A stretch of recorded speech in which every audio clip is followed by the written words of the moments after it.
सुधा एक सीधी साधी लड़की थी। घर के काम में अपनी माँ का हाथ बटाती और घर भी अच्छे से संभाल लेती थी।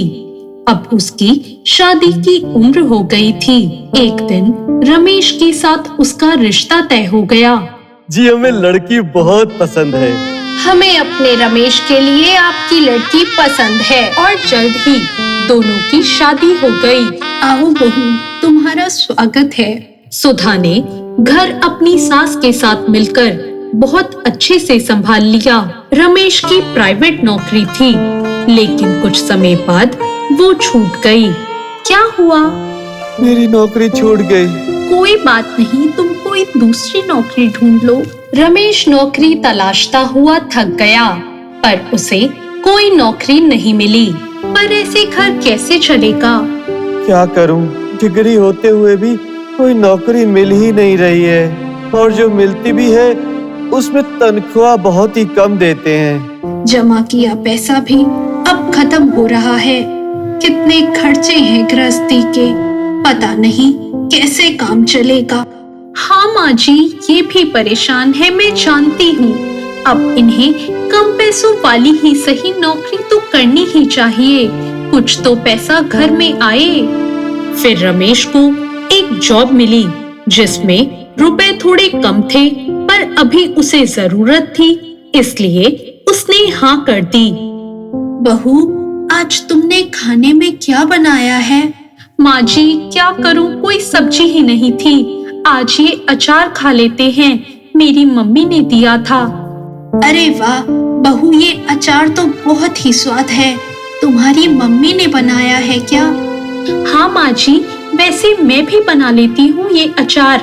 मम्मी के साथ मदद करते करते मैंने भी सब सीख लिया था। अब जब सैलरी मिल जाए ना, तो तुम भी यही अचार बनाना, बहुत बढ़िया लग रहा है। ऐसा बढ़िया अचार मिले तो मैं हर समय अचार के साथ ही खाऊं। माँ जी, जरा ये चक्कर बताइए, थोड़ी मिर्च रखी थी घर में तो मैंने अचार ही बना दिया। अरे वाह, जादू है जादू। तुम दोनों माँ बेटी के हाथों में ऐसा अचार है कि जो कोई खाए उंगलियां चाटता रह जाए। माँ जी, अगर बुरा ना माने तो एक बात कहूँ?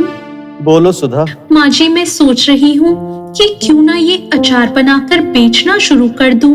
वैसे भी घर में ज्यादा काम नहीं होता, समय भी कट जाएगा और कुछ आमदनी भी हो जाएगी।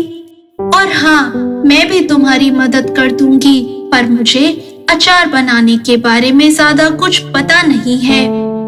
एक बार हाँ तो बोलिए माँ जी, मैं आपको सब सिखा दूंगी।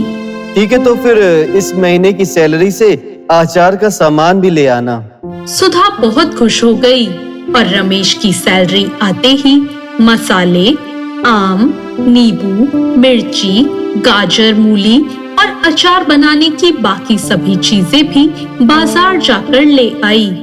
और फिर अपनी सास के साथ मिलकर उसने बहुत बढ़िया खट्टे मीठे अचार बना दिए।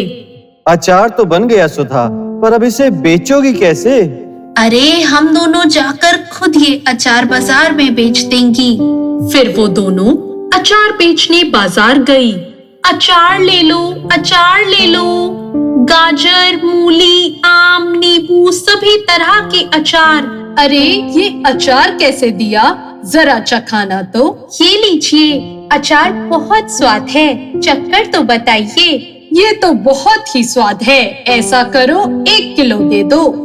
उस दिन उन दोनों के सारे अचार बिक गए और ये देखकर वो दोनों बहुत खुश हुई। सुधा, सारा अचार खत्म हो गया, अब से थोड़ा ज्यादा अचार बनाया करेंगे। वो दोनों अब ज्यादा अचार बनाकर बाजार में बेचने लगी। अब उनका अचार बहुत पसंद किया जा रहा था। आप दोनों थोड़ा बहुत अचार मुझे भी दे दिया करो, रोज का 8-10 किलो तो मैं भी बेच ही दूंगा। ठीक है, हम तुम्हें भी दे देंगे। काम बढ़ने लगा और अब उन दोनों ने अचार बनाने और बेचने के लिए कुछ और लड़कियां भी रख ली। माँ जी, काम तो बढ़ गया है, पर हमारी कोई पहचान ही नहीं है। क्यों ना हम अपने अचार को एक नाम दे दें, जैसे सास बहू का अचार। सुधा, तुम ठीक कह रही हो, ये तो बहुत ही बढ़िया रहेगा। लगता है अब तो मुझे भी नौकरी छोड़कर सास बहू के अचार में काम कर लेना चाहिए। हाँ हाँ, क्यों नहीं। अब तो उनका अचार का बिजनेस और भी चल गया।